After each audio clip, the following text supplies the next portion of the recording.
India, you have a crucial legend of Saint Thomas coming to India and even being martyred here.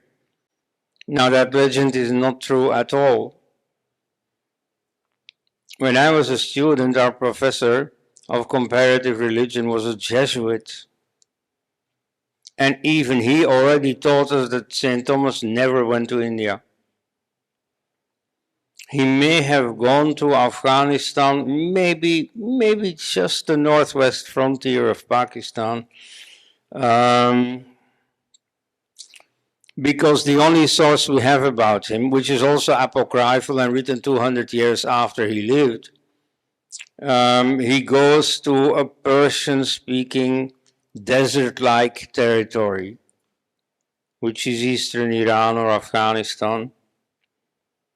And the lush vegetation and so on of Kerala is nowhere to be seen.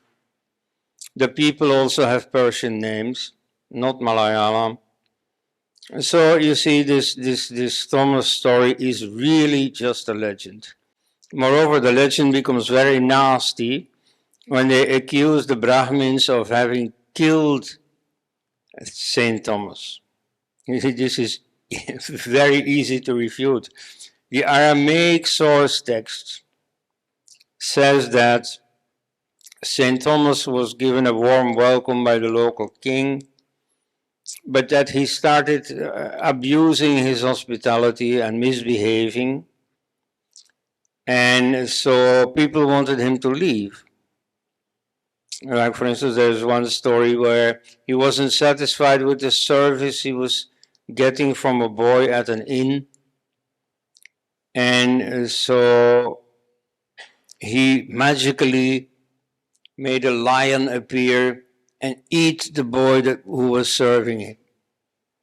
And so it was all very dramatic, and the king finally said, sorry, but you have to go.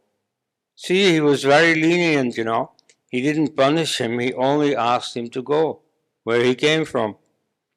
And no, you see, so even then, Saint Thomas was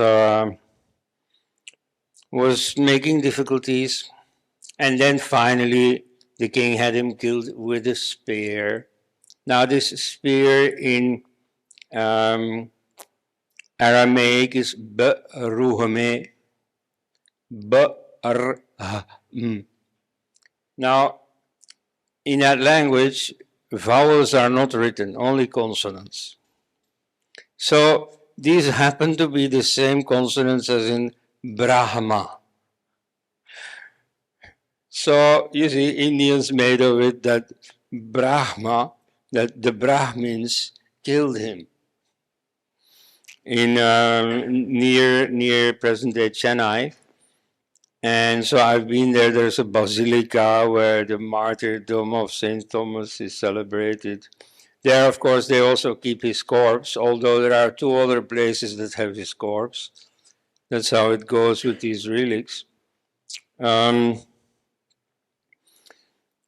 I mean, it's libel, you see, it's blood libel. First, these Hindus are hospitable to you, they give you a place for Christian refugees, and then you start accusing them of this.